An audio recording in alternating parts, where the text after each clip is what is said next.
Hello and welcome to the Philly Improv Theater for Nicole Yates stand-up class show. Please take a moment to silence all cell phones and electronic devices that may disrupt your performance, and welcome to the stage your host, Nicole Yates.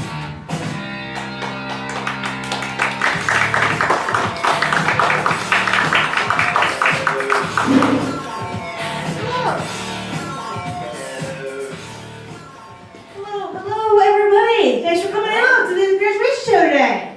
Clap it up for yourselves coming out on Saturday and supporting your friends and people who have paid you money to come here. Thank you. First, let me talk to you guys a little bit about what this is here. I'm about to run up the steps. All right, didn't do the Broad Street run, can you tell? So here at PHIT, we run a stand-up class, and for 6 weeks, they write a lot and they perform a lot, and it all culminates into what you see today. So I just want to say that, well, let me tell a little story. I was asked to do a show once up at the Stress Factory in New Brunswick, and it was to fill in a spot on the graduation show, and nobody was laughing at my set. I mean, more so than usual. So I was like, this is really weird, and I noticed it was happening. Pockets of the audience would laugh at different people. And what I realized was that their friends and relatives and people who came to cheer them on didn't realize that this was not a contest. So, yeah. So, I don't know if this is your first time or if you're bazillion time at a stand-up show, feel free to laugh at everybody. Everybody worked really hard, and we can't see you because the light shine right in our eyes. And the only way that we can tell if you guys are loving it is by laughing. So, go for it, okay? All right, everybody with me? Yes? Whew, still a little winded. All right, so you guys, I'm gonna do a little bit of stand up here for you guys before I bring out our first guy. You guys been having a year, kind of having a little bit of having a year. Is anybody else having a year? Just having a year. I'll tell you, just really to explain how I'm having a year. Like I was even putting a facial mask on the other day. Like you do, facial mask. And I realized I was also rubbing in chicken nugget crumbs as I was rubbing that stuff. And that's the kind of year I've been having, you guys. Like if I wasn't here doing this, I'd probably be home laying on the sofa, just rubbing curly fries like all over my emotions. I think that's the kind of day I'd be having if I wasn't here with you fine folks today. I work in an office. Any of you guys work in an office anyway? Yeah? Thanks. Cubicle dwellers? Yes. The heavy drinkers? Yeah. We'll talk after the show. Yeah. I work with a bunch of young kids though. They're like super young. They're super really young. Like right at like the ink is still wet on their University of Phoenix degrees. I'm pretty sure that they quite possibly could not be real because the last time I checked, Phoenix wasn't spelled with 2 E's. So they're always at my desk like pontificating about like this or that, all their great ideas that, just constantly, hey, did you hear about this? Did you hear about that? What about this? I just want to like nap under my desk and be left alone. I keep putting in for hammocks, but they keep denying my requisition, so I think it's wrong. But they're really into these things called standing desks. You guys know what a standing desk is? Yeah, a couple people. For those of you who don't know, let me explain what it is. It's like a stick kind of that attaches to your desk, and then you have your monitor and your keyboard, and then you stand all day on low pile industrial carpet in dress shoes on purpose. On purpose, you guys. On purpose. First of all, I'm pretty sure that's why unions were invented. Find it vaguely un-American. Vaguely un-American, most definitely. I did not go to college for 7 years. I'm not a doctor. To stand all day at work. I I went to college for 7 years, again, not a doctor, to lay on my shrink sofa and complain about having to sit at work all day. But you know, I'm not closed-minded. You know, I mean, I do listen to them when they jibber-jabber at me about this and that. I do listen, and you know, I was looking at my desk chair the other day, and I was like, look at you, you're that ugly, pasty green, and you're half broken, and you smell like hangover farts. There's got to be a better way. There's got to be a better way. So after a couple of unfortunate yoga ball blowouts, I was looking at some slingbacks at the Fayetteville when it hits me. I know exactly what I need. Are you guys strapped in? I'm going to tell you what I need. Are you ready? Yeah? You ready? I want to work in a ball pit. I want to work in a ball pit. 10 by 10. I think it'd be nice. You know, keep a six-pack right on down in there. Keep me off the news. And I think, I'm not an accountant, but I think that I could write it off on my taxes. Because, you know, when you lay on the balls, you know, the balls like massage your back. Which I think might work. And I am 11 and I laugh every time I say the sentence, balls massage my back. The third reason is the one I'm most excited about, so I can just take them and throw them at John, the guy in my office. He sits on the other side of my cube. John does not have an indoor voice. So every 20 minutes or so, one of his buddies rolls by and all I hear is, oh, yo, Game of Thrones, yo, Game of Thrones, Game of Thrones, Game of Thrones, Lannister, hey. So I could just take those balls and just bounce them off his head, just Lannister, Lannister, Lannister, just like a Nerf machine gun, just right off the top of his bald head. I think it would be pretty fantastic. Funny side note to that, John spotted himself in that bit when he came to see me one night, mostly because I didn't change his name. Yeah. I really thought he was gonna like scream at me, so I tried to kind of slide out, but no go. And he buttonholes me and he's like, that was awesome! It was awesome! He was so excited to be in the bits. And now every time I slide by his cubicle, he leans out, gives me finger guns and goes, Game of Thrones, yo! Game of Thrones. Great. Can't get away from John. Can't get away from John. I don't like watching the news. I find it to be kind of depressing. I think we could all agree that the news is pretty depressing anymore, you know? You know? Death, death, death. Teacher bang student. Sports, whatever. Pretty bad. So I try to avoid it when I can, but the other day I was at my mom's and it happened to be on. You know, I was just waiting for dinner. Because I live there. Because I live with my mom. Things are going great. Thanks for asking, guys. I sleep in the front room of my mom's house on a futon that doesn't convert out of couch mode. But things are good. Things are good. Thanks for asking.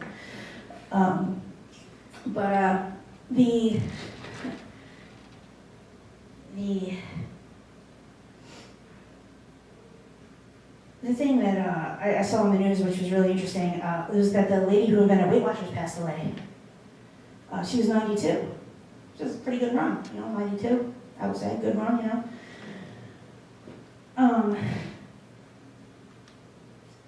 I think we should all be happy if we could live that long. That's a pretty good run. But the problem is that she had 17 points put aside for the pizza party that Friday. Points are just in the wind.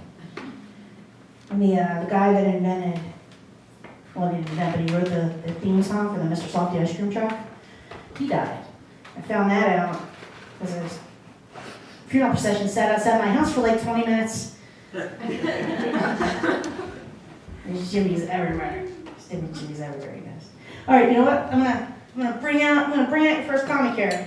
You guys ready? You guys ready to see some more comedy? Yeah. Alright, this guy is tall and he did not drop a baby today at christening, so this could be his third good thing for today. Put your hands together for Ben Congo!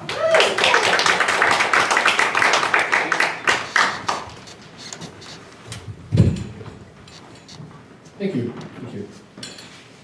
Please be seated. So I am a big fan of food. I'm a lifelong fan. Believe it or not, when I was a young man, I worked in the food business. I was an industry insider. I was a bartender at an Italian restaurant when I was in college, and my primary responsibilities were to make drinks for the servers, the customers, but if anyone was to come to the bar, I would be their server. And it was funny, there was something I noticed quite early on in my service career, was that the portions at this restaurant were very generous, and people would often be kind of shocked by how big the dishes were. And there was one group in particular that would always be like especially reactive in terms of the dishes size, and that was middle-aged women in groups. So I would bring their food out, and they would have reactions like, "Oh, this is a small spaghetti? Oh my goodness!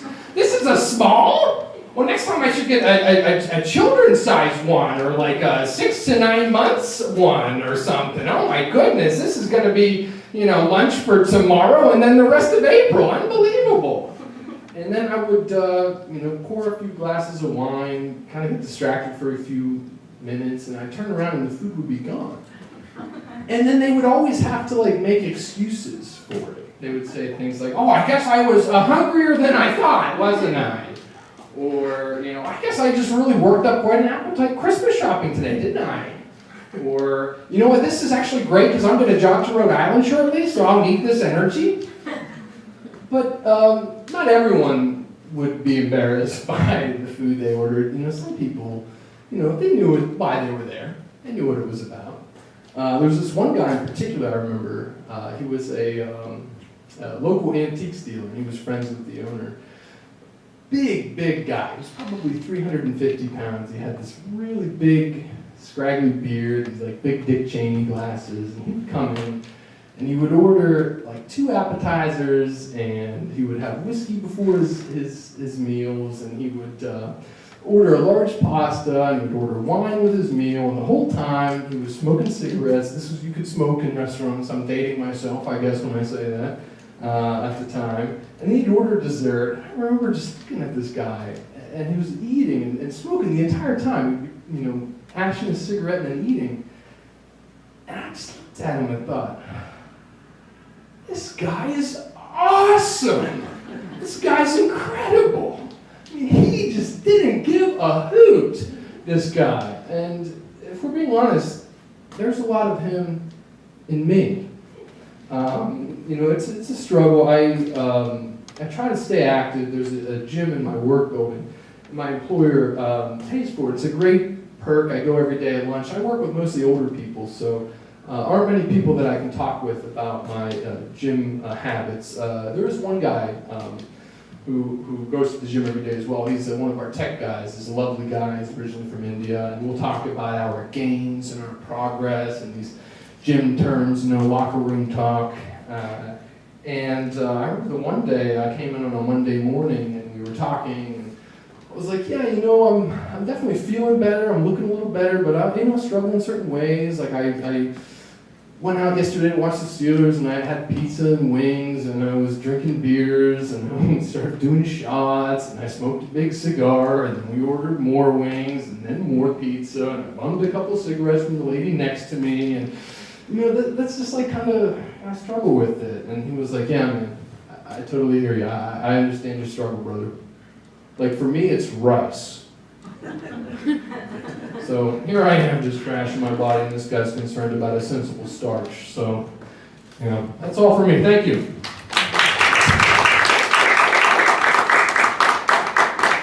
Big hug, everybody. Awesome. All right, everybody, ready for your next comic? She is really funny, and I'm really glad that she took the class. Put your hands together for Olivia Loisel.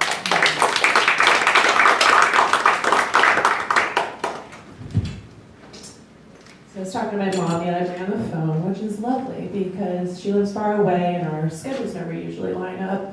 And it was great. It's awesome. I love my mom. She's also the worst, though. She's very cruel and mean and petty. She's the queen of petty. We used to have these neighbors. They were an older Korean couple, and when they moved in, we greeted them. They were very nice. And then they started doing this thing where every day, twice a day, they would walk their tiny little Shih Tzu to the edge of their property onto our lawn so it could go to the bathroom. They did this every day, twice a day. My mom addressed it on several occasions. Even though we had talked to them several times before, when she brought up the dog going to the bathroom in our yard, they pretended they didn't understand English. So this went on for a while, and they didn't stop doing it. So my mom did what any calm, rational person would do. She just stopped mowing the lawn because tiny little Shih Tzus can't walk in grass that's 2 feet high. So she won that battle. And then my mom and I are on the phone, and we're about to hang up, and she goes, "Olivia, I hope you find the time for Jesus this weekend." And my mom, I always forget she's the person who believes in God because she is the queen of petty. And we grew up in the church, and we went every Sunday, and I just haven't been in a very long time. And it's tough because I work during the week, and weekends are the only time I have to sleep in, and it's the only time I also have to do errands. And it's really tough to make it to church because I don't believe in God. You'd be surprised how hard it is to make it to church every Sunday when you don't believe in God. I don't know how people do it every Easter, but I respect them for doing it. And my mom doesn't know this because it's just not something I care a lot about. So in the same way I don't talk to her about her tomato plants or gluten-free bread, I don't talk to her about God. And it's not something I care about, and in the way that I just don't think he has his priorities straight. There's so much awful things going on in our country, mainly that like hundreds of thousands of kids live in foster care, and there are huge communities that don't have access to free, fresh produce, and Flint, Michigan has been without clean drinking water for 3 years. And what God's doing about it is he's watching football every Sunday. Every post-game interview is always about how they're crediting their win to God and how he was looking out over them. I can barely allot the 3 hours out of my Sunday to watch my team's game that I actually care about, and God watches every game. He watches the Chicago Bears. He's sitting down for the Chicago Bears game every Sunday. Even if your team's is playing them, you skip that game because you know how it's going to end. But he's there for it. So it's not something I can make myself care about. And my mom's on the other line, and we're about to hang up, and she's asked me, hoping that I can make time for Jesus this weekend. And I said what any good daughter would say, "Okay, love you, bye!" And hung up. Thank you.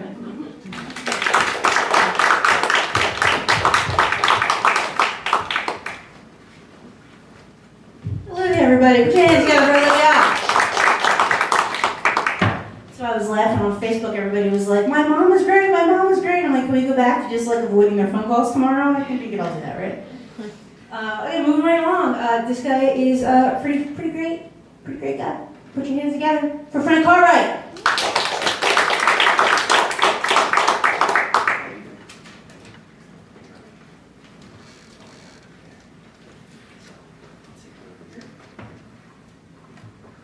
So I recently turned 40, and yeah, I know what you're saying. You're saying, but Frank, yeah, there's no way you just turned 40. You don't look a day over 25. You can't stand up there and lie to us. You just can't stand up there on stage and lie to us. You're not the president, sir. You can't do that. Well, I'm here to tell you, I am 40. I really am. It takes a lot of hard work and dedication.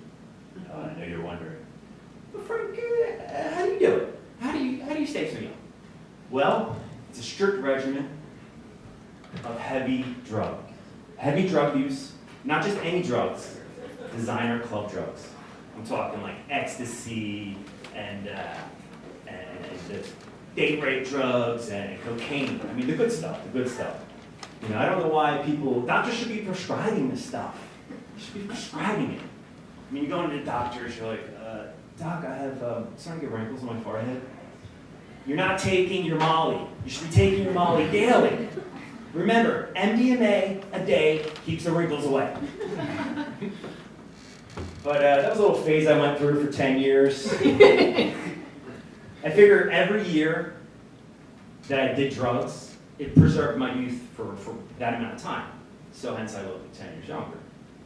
But yeah, so I figured like by the time I'm 50, I'll do it again, and then when I'm 60, I'll look 50. So I think that's a good idea. I don't do drugs anymore. I'm completely sober. Proud to say, 100% sober, besides the pot. But that doesn't count. Why? Because it's not a drug, people. You should know this. It is not a drug. It's a miracle. I don't know why potheads always say that, but we do. I say it all the time too. It's a miracle. It's a miracle, man. You can connect with your kid, connect with your wife, dude. But I can prove to you that there is some weight to that. Because if Donald Trump smoked the pot, he would be a better president. Think about it. Think about it. Next time he's like, "And my briefcase, I'm gonna bomb China." Yeah, maybe I'm like Secretary of State or something. Take this, sir. Please take a hit of this. You know, I just realized, if I bomb China, no more sweet and sour chicken. Fuck that, hand me Cheetos. I'd imagine you'd be like, "Do I have any orange on my face?"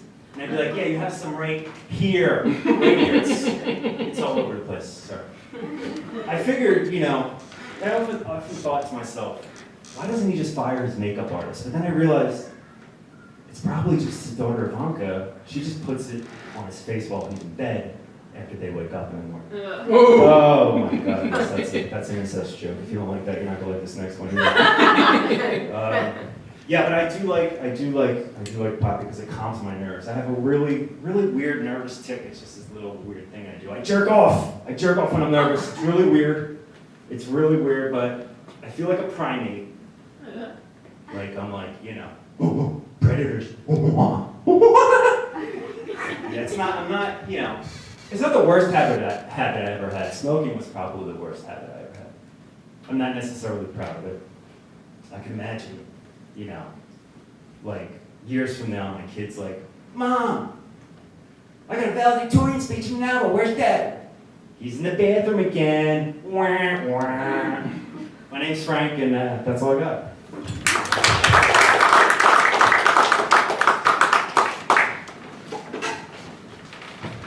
Let's hear it for Frank, everybody. You know, when Frank was working on that, there was a portion of it where he rolled around on the floor, but I talked him out of it, so you're welcome. All right, everybody. Our next comic is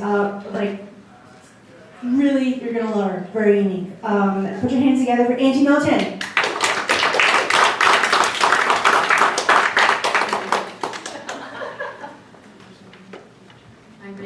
You're gonna love me. Hi, can you hear me? Yes. Oh, good. You're gonna like this series of jokes very much. So I've spent a lot of time thinking, maybe too much time, trying to figure out if I'm a genius or I'm really lazy, or if I'm suffering from chronic depression. There's a lot of overlap, and so it's been really tricky for me to kind of figure it out. You know, I need a lot of mats. That could be anything. There's a lot of cluttered surfaces in my apartment. Lots of papers strewn about. Could be very important work. There's, racing thoughts that I have no control over. Could be anything. There's feelings of hopelessness and worthlessness. Who knows? It's kind of really evident that I'm suffering from one or all three of these things, judging from my housekeeping skills or lack thereof. You know, it's, if you look at my apartment, it's kind of like, is this the place where a super genius lives and she's up all night working and toiling away with her papers and graphs and trash and whatnot? Or is this like a really sad girl who's constantly underproducing serotonin? Or is she just a really lazy slob who doesn't take pride in the way she looks or dresses or lives or what she eats, how she eats it? It's tricky to figure out. Maybe, I don't know, I'll go over some of it, maybe we can figure it out. I mean, I've been known to step around cat puke for weeks until it dries up. Then it's easier to sort of pick up, scrape up off the floor. You don't waste paper towels. I think that's pretty smart. I sometimes forget to take the trash out on trash night. You know, I might be busy thinking of really, really smart things, or I might not want to tie that bag and carry it 2 flights of stairs down and walk to the curb, put it there. But I also don't want my house to smell like rotten trash, so I've devised this plan where I'll pick through my trash, take out all of the, you know, perishables, the food items, the things that I've nibbled on, and I put them in the freezer. And I think that that's pretty clever. Stops the smell. I'll let my dishes soak for a really long time, maybe a few days to weeks, depending on how long it takes me to run out of dishes. So I'll let them soak to the point where I'm eating off of the lid of the oatmeal container, and I'm using like a single chopstick to spear food items. But by the time it gets to that point, there's no way I can do the dishes in the sink. It's like too full and I can't get my hands in there. It's just, that's a disaster. So here's this other thing. I bring them into the shower. Now, the shower has everything you need to do dishes. It's got the water, it's got soap, it's got scrubbies, and I'm there, which is like everything is all in the right place. And I think that that's kind of an example of Yankee ingenuity, I'd say. I feel good about it. Not everybody feels good about my housekeeping habits, though. It tends to frighten men, suitors, dates. The last time that I was brave enough to have a young man, not young, my age,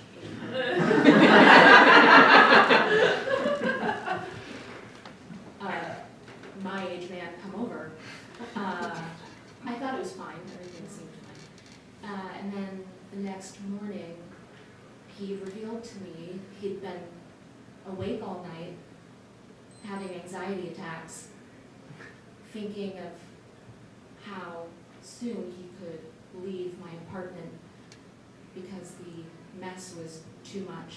The sloppiness was giving him really bad anxiety, which it wouldn't have hurt my feelings so much if it weren't for the fact that this man worked for the sanitation department, which is, if you don't know, for us normal people, that's the shit factory. That is the human shit factory where all of the shit from your toilets, piss goes there too. It hangs out with the shit, it cleans the shit, and it's all shit, it is all shit. And this man couldn't tolerate my apartment. So, I'm not sure. That's, you can clap.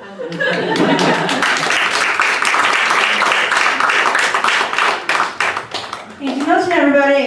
Yay! All right, you guys. You having a good time here? Is everybody having a good time? Yeah? You short guy, you could clap a little more enthusiastically than that. There you go. There you go. Fake it. All right, you guys.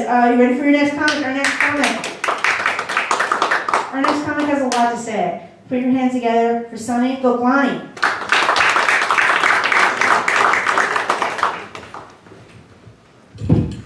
Hope your last week went well. You know what was the beauty of the last sentence I just said? First, it was a sentence. And second, every word was 4 letters. Some of the great things I really love in life are just 4 letters. You want to see some of them? Love, life, free, food, dark, beer, wine, sail, cute, girl, good, kiss, fuck, call. Well, we don't use those beautiful words anymore. You know why? Because words come in sentences and we don't form sentences anymore. You know why it's that? Because something changed. We got smart. Phones. And we started texting. And you know what we do with texting? We've invested all these words which are meaningless. You want to listen to some of them? Haha, hehe, lol, lols, JK, DTF, FML, elmao, lumbao, lumpha, ruffle, ruffle, which literally means rolling on the floor, laughing my ass off and staring at the cat. This is insane. We gotta get up and grow up here, okay? And you know what's worse? This is not worse. The worst thing is we don't mean shit when we say them. Did it ever happen to you? A friend of yours come with a cheesy joke, hey, you know why the stadium got hot after the game got over because all the fans left? Did you ever listen to that and go like, woo, woo, woo, woo? I didn't do that. If you don't, let's STFU here, okay? I think this insane movement, this shallow movement has changed everything. The way we look at jobs, the way we look at dating. Let's see. If you think everything in life is at stake and there's only one person who can solve it, right? Question to you guys, will you hire the smartest and the most experienced person? Will you? If yes, you've got brains. Not everyone has so. So, I think we'll all come together and hire the person who just walks in, looks into your eyes and says, why don't you just believe me? That's what we do. It's all about rituals, which gets me to dating, i.e. 95% texting and rarely going out. And when you do so, it's become a game. The game has rules. Don't text first. If you text first, don't sound interested. If she takes 20 minutes to respond, you take 40. You know what I say? Fuck rules. I don't believe them. But at the same time, if you text first, you're called desperate. If you say you had a great time, you're called desperate. You keep sending back-to-back messages, that's desperate. And so on and so forth. I can go on. But my point is, all these rules come around to paint a world where nice boys are desperate and fuck boys are great. Yeah. I have the mic, so I get to the victim, right? Okay. Let me give you one last thing on breakups before I go. You know, there was a time where your friend would come up like, he broke up with me on the phone, and you'll feel sad for him or her. Now, if they come up to me and say the same thing, I'd be like, whoa, are you thinking of seducing him again? Because I think calling and actually talking is a direct form of art. And I think of him as Monet. Right? He actually called and broke up. Wow, he cares. You know, calling used to be shallow once. Now, after texting, it looks great. It's the same reason why we all in the room love Richard Nixon now. Right? Well, thank you. And let me just say one last thing. All the while I'm talking about texting, if you guys can't call, that's okay. Not everyone can be Monet. But, please, don't break up on Snapchat. Like, don't. If you're that weird, send a text. Go back to texting. At least they can screenshot it and share with the world how big a douchebag you are. Thank you.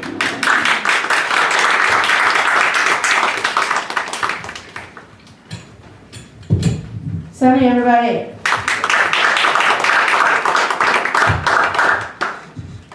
All right. We have 2 more comments until our surprise headliner. All right. So please put your hands together for JC Crow.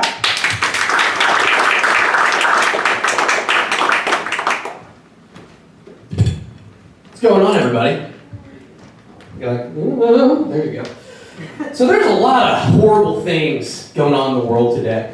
I mean, we got potentially an impeachment going on, there's police brutality, and we're going to talk about something that's very, very serious, very, very important. You potentially can relate with this. I'm talking about shaming, all right? And more importantly, I'm talking about water cup shaming, all right? This is when you order a water cup and you are treated like a second-class citizen at a restaurant, right? So let me give you an example. I will play the part of the hungry/thirsty patron as well as the cashier and go through a scenario. Excuse me, I'd like a cup of water with my meal. You want a water bottle? Now the cashier heard you correctly. This is part of the ploy. This is part of the shaming process. I mean, you repeat that you want a water cup again, right? Just to no, I'd like a water cup. Oh, like tap water, like water from the sink. Okay, sure. Like it's 2017. Water from the sink is the most disgusting, deplorable thing ever, right? And then they go through this whole rigmarole of trying to find the water cup, right? It's like, I don't even know, do we have a cup here? I never even seen a cup here. Oh, here you go. And it's this tiny, minuscule excuse for, it's like a shot glass that they give you. It's like a thimble that you can see through, and they hand it to you. And it's like, oh, all right, cool. And then you have to do this weird walk of shame over to the soda dispensary. You're going over there with your little excuse for, it's like a contact lens, right? You have it over here. And then you have to, and it's like a labyrinth at this point, right? So you have all the sodas, and you're trying to figure out, okay, like water doesn't even have its own spigot. It's like stuck on another spigot, and you're sitting there like, I don't even know, is it on top of the Diet Coke? I'll flip that, and then you get like the residue in your drink. It's a horrible thing. It's absolutely horrendous, you know, pathetic stuff. But I'm cheap. You know, that's really what it comes down to. I don't want to spend the money on a soda, on a sugary soda. It's sad, you know, the older you get, it really comes down to money equals, you know, what you are in our culture, right? But there was a time when that wasn't the case. There was a time where you could have reputations that were based on completely different things, like elementary school, right? And that was awesome because, like, you had these fantastic reputations for just being on the playground. Right, there were the tetherball kids. They were like hitting a tetherball swinger. That was a dangerous game, by the way. Really, I never understood that game. There were the kids that imagined things on the playground. I was one of those kids, strange kid. Yeah, you can probably tell. And then there were the slide kids. Right, they were the kids who like hang out in the slide. Right, these were weird kids though. Like we were talking about shaming before, not shaming people. The slide people were the weird people. They would hang out, you're trying to go down the slide, they're like, oh, I'm hanging out here. Like, no, get out of the slide, this is terrible.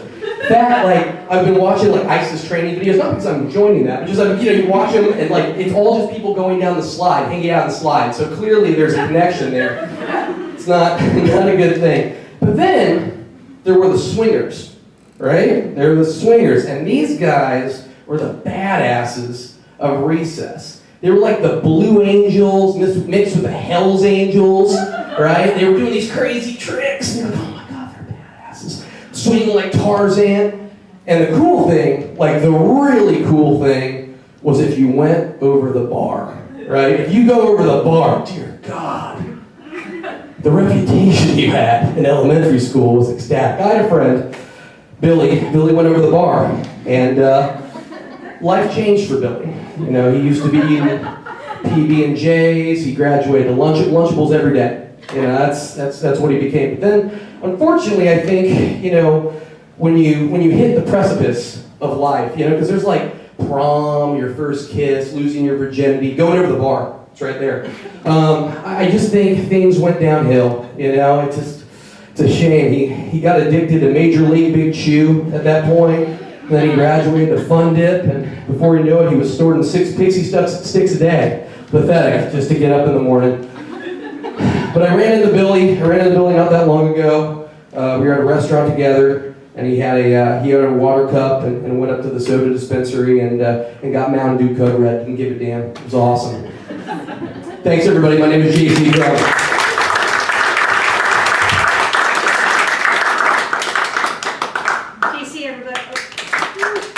JC, everybody. Good to have you everybody.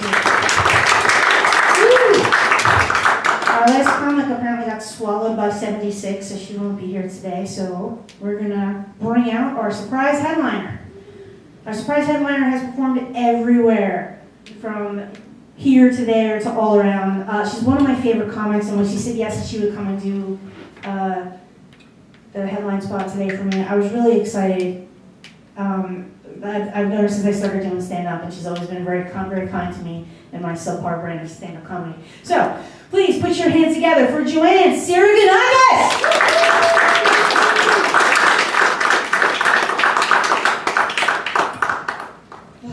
That was such a great lineup. She made you all feel hopeful that I was going to be funny. And I'm going to just tell you, get used to disappointment. Usually when I come out, I just see the looks on most people's faces like, oh, shit. This lady's going to show us pictures of her cats. And that's crazy, because that's for after the show. You don't get it before. It's only if you're a good audience. I have way too many cats. Like, it's a million cats, it feels like. And I think it's the only reason my husband stays with me. Because if he's very invested in keeping me alive at this point, because he doesn't want me to die and then him be the weird guy at the end of the block with all the cats.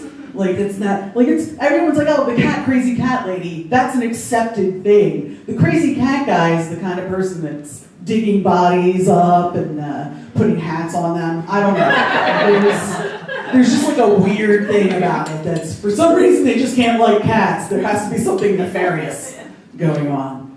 Sir, it's okay. I'm going to say a fart joke eventually. It's okay. I have one little black cat that was found in Philly, and frankly, he's a dick. He's an asshole.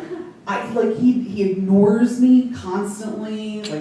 He sighs. I'm not shitting you. He does the when I talk to him. Like, I don't like when a cat is like, feels like he's better than me. That's what he's like. He's like that fucking emo cat. And as a woman, the more he ignores me, the more I want to love him. Like, I'm like, oh, I love you so much. He's like,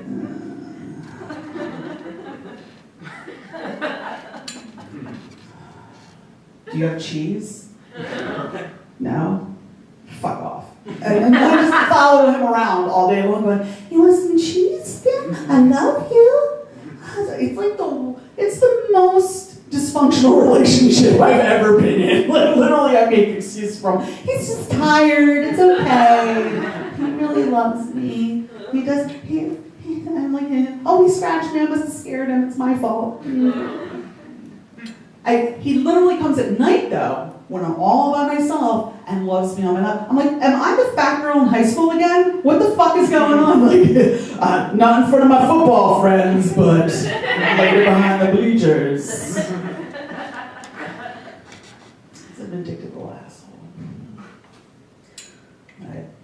So, I'm going to dress the elephant in the room. I dyed my hair blue, which was just for fun, because I'm between jobs, and I thought, what the hell?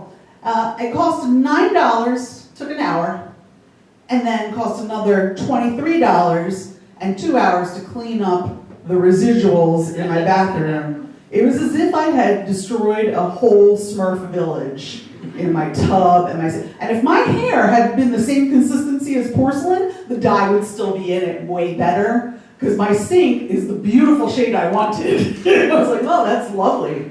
That's lovely. Apparently, hair won't take that up, but porcelain, it'll last forever in porcelain. This is 3 washes, it's out. That's only for the women. They understood that. It's very upsetting. Are you guys here for Sonny? I'm going to be all like, are you his friends? Yep. Yeah. Are you going to like tease him after this mercilessly? Probably. Humiliate him? Because guys are assholes to each other. That's what they do. They also like usually do dares too. Like nobody as a woman dares their girlfriends to do anything weird. Guys are like, you should go up on that 3rd floor and jump into the pool. Why? Why would you do that to your best friend? You might get paralyzed. Like, that's funny. Like, nowhere, never, when girls are having a slumber party, are we like, you should just put your hand in the blender. That'd be fun. Like, well, that's going to make the manicure portion of this evening really hard to do. Okay.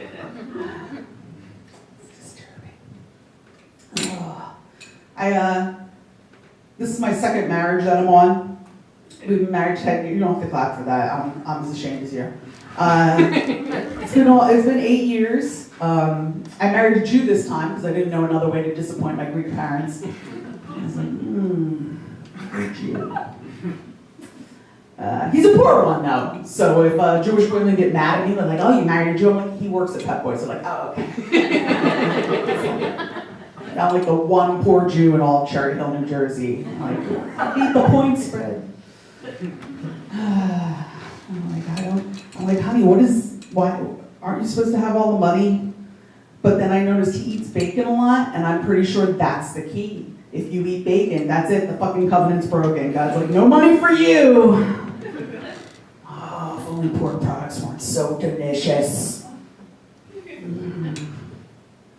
But I have a lot of single friends still, and I enjoy going over their house and reading all the things that get sent to them off of dating sites, because it's fucking bananas. I don't know what happened to men, but you guys have to get together and have a huddle, because if you're single and trying to reach a woman, other men are fucking it up for you, let me tell you, because they don't know how to talk to women. Apparently, a penis picture is now the new "how about some coffee." I don't understand. I've never need to see anyone's penis before I meet them, ever. They're all the same, I assure you. Unless there's something really weird with it, like if you have 2 and they split or something like that, well then I have to see it. Then it's an oddity. But any other time, I'm like, no, I don't. Oh, there you go. My favorite is she gets these, I don't know why guys brag about weird stuff. She gets these people that will like brag to her and be like, I can come a lot. Why would that be good for me? That's the weirdest biological thing that you could be proud of. That would be like me, when I get a cold, I can snot all day long. I don't care about your dick snot. That's what I'm telling you. No one cares. Don't brag about it. We find it gross. And we laugh about it with our friends, and we post your picture on social media, and then we all point and laugh. It's really the only fun we can have from it. The other one was somebody told her that I have a pair of big balls. And I'm like, big balls are just weird. First of all, it's an evolutionary fail, completely. Why would you put stuff that is going to possibly reproduce your race on the outside of your body and then make them extremely sensitive to any kind of touch? And the only reason I can come up with is evolution was like, look, I gotta give women some way to defend themselves from people. They're going to show her penis pictures in about 2,000 years. So what do you need? They're just walking around, just shoving their dick in things, and women have no other defense. I'm going to put these hanging things. The minute you touch them, they'll just go down like a ton of bricks. That's what they need. It's the only, because there's no reason to have them. They're weird, and they're just flesh. That's all they are. I'm like, basically, they're the same as my boobs. My boobs are just girl balls. That's all they are. And mine are bigger than yours, sir. So don't fuck with me. That's what I'm saying. You have the creepiest grin. Like, I want to like you, but I also want to call the cops at the same time. Like, I feel like, oh, he's put somebody in a pit somewhere. Lord, there's somebody missing in his neighborhood. And he's the one. He's the one. Dig, dig, dig, all day long. He has a lot of rugs that he rolls up and just puts in the, we don't know why. The other thing, I went to Texas for comedy, and I don't think I never, ever need to go to Texas again. I've experienced what hell is like. First of all, it was 8,000 degrees in the shade. I don't know I don't know if it just, the plane just transported me to the sun somehow directly, but I never saw a bird the whole time I was there. I was confident that they had all spontaneously combusted in the heat, because I tried to go in the hotel pool, and at some point I was like, someone's gonna start chopping up onions and just putting it in this pool, because it's too hot to be in a pool. And I made the mistake of doing a joke about God and forgot, oh, everyone here has guns. I should probably be nicer about their religion. They actually have a magazine, I wish I was making this up, called Guns and Gardens. And all I can think of, are they planting bullets in the ground hoping that they're going to grow guns? I don't know what their end game is. But yeah, about 2 people loved me, and everybody else was like, she just said something about Jesus. That was really it. And then I didn't want. And I'm from the Northeast. I'm a Philly, South Jersey girl. So anytime people are nice to me, like, hi, ma'am, I'm like, what's the scam? Where's my wallet? Are you going to tell me that a kid slashed your tires and you need $20 to get home? Because I've heard that one before. Oh, I'm so distrustful of happiness and joy in the South. They're like, hi, all what? No. I'm like, if you're surly and you tell me to go fuck myself, I'm like, oh, okay, that's good.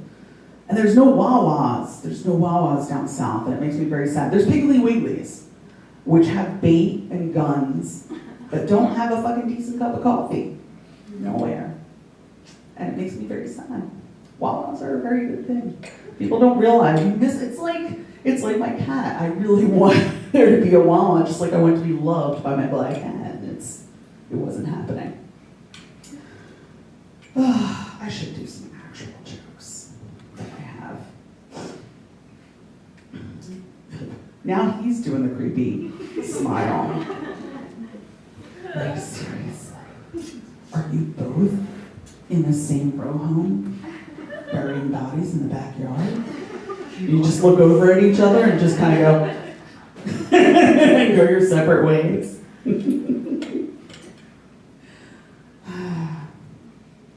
Northeast Philly? No? Yeah, you live in Northeast Philly. Was born there, yeah. You were born there. See, I pegged it. You killed somebody. You have.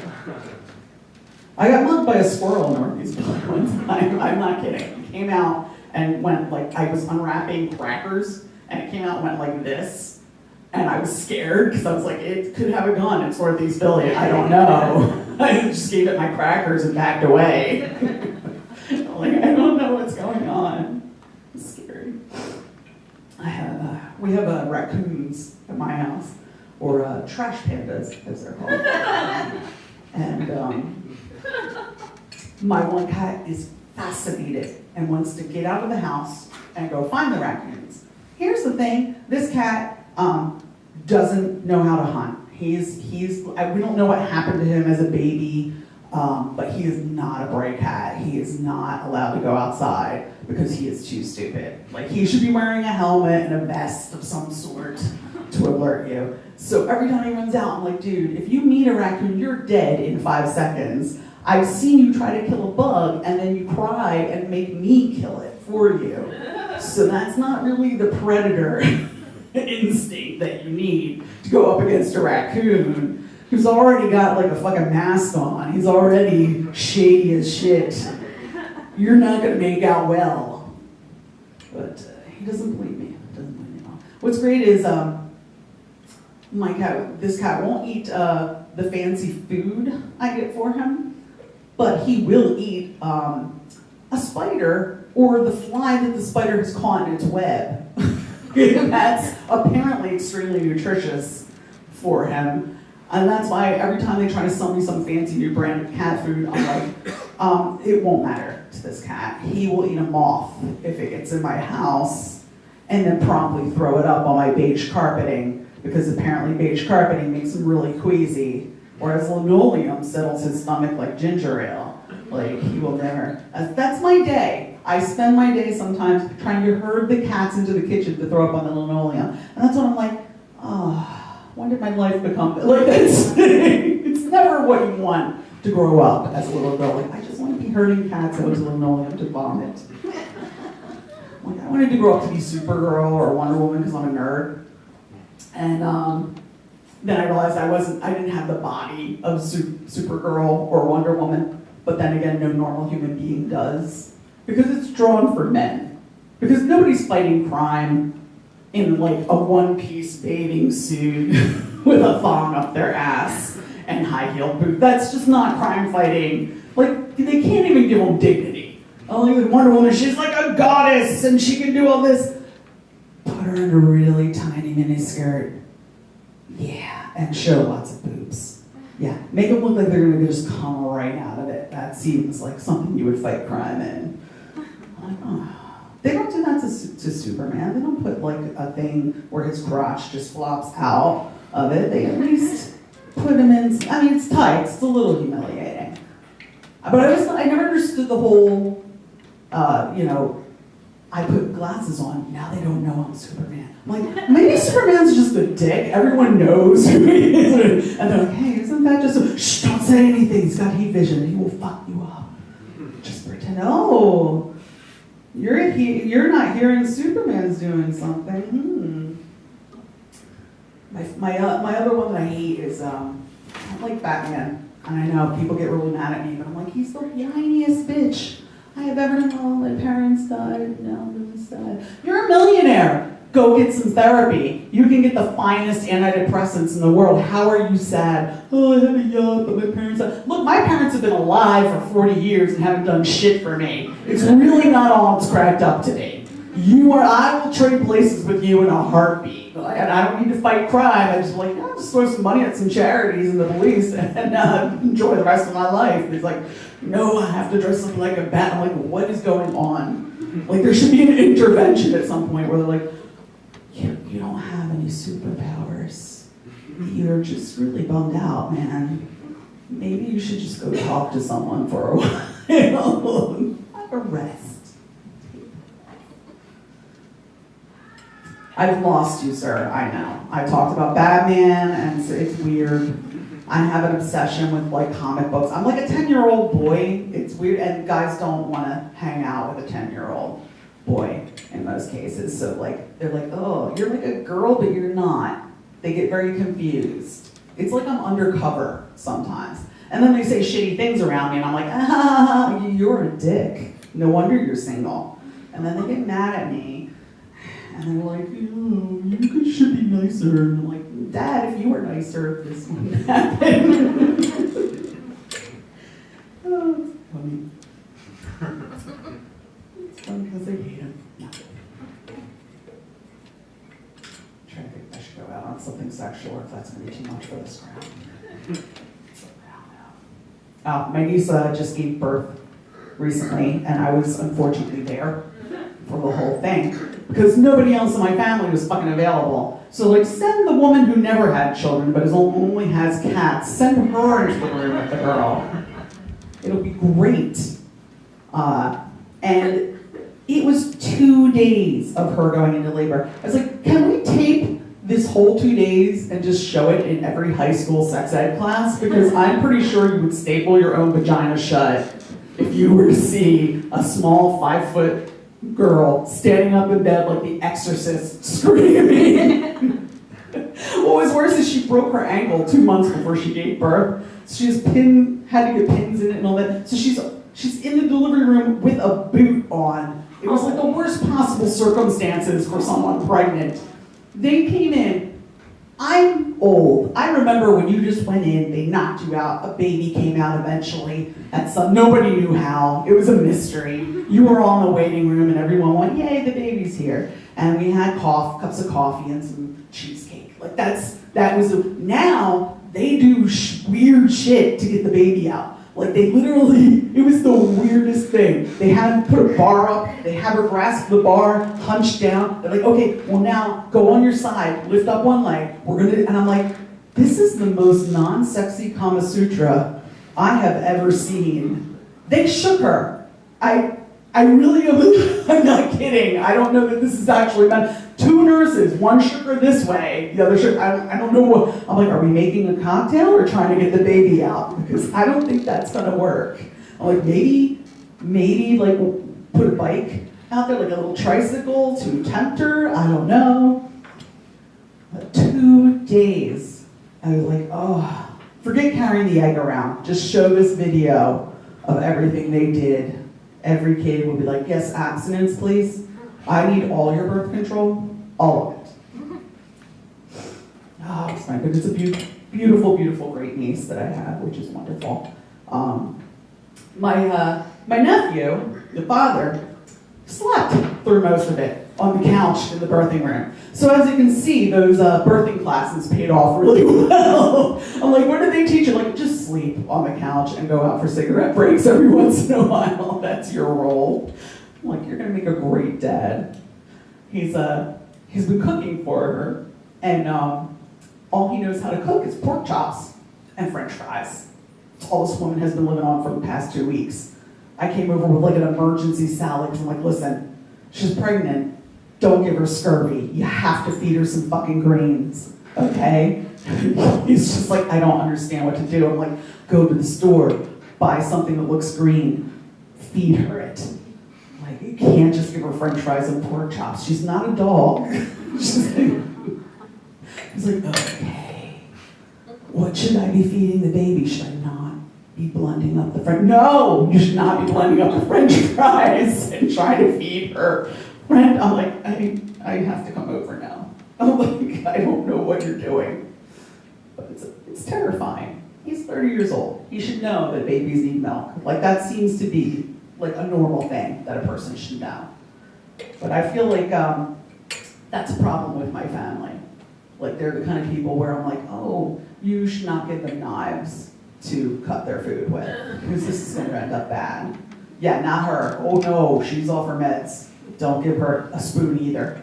Yeah, no, it doesn't matter that it's rounded edges. She's figured out a way to sharpen it with her teeth. It's kind of incredible, but it's also very terrifying. So let me think of what I'm going to do.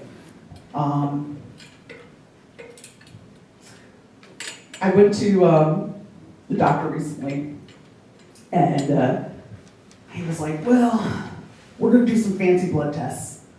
He goes, because we're not sure what's going on with your body. It could be nothing, or it could be cancer. That's a wide net to fucking cast. Like, that's not something you just casually bring out there. So he goes, we're going to send you for a spinal tap. And I'm like, okay, not knowing what this was. And it is not like the movie at all. First of all, they strap you face down onto a bit. Strap you down. And they're like, we don't want to drug you. I'm like, why? I want you to drug me. Absolutely. They're like, no. We're just going to keep you calm. I'm like, well, you're about to take a bone out of my body, so that's going to really not make me calm. So they strap me down with tape onto the table. About 2 seconds in, I'm thinking, are we reenacting 50 Shades of Grey? Because if so, can we bring back the younger doctor? At the very least.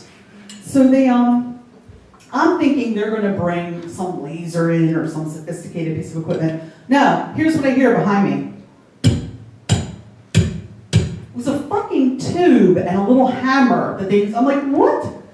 It's 2017. What kind of shitty insurance do I have that they're using the medical care on me, where they're like, we're just gonna get a bird to peck the bone out of your back. Like, the bird's just like, it's a living. All right, guys, thank you so much for being here.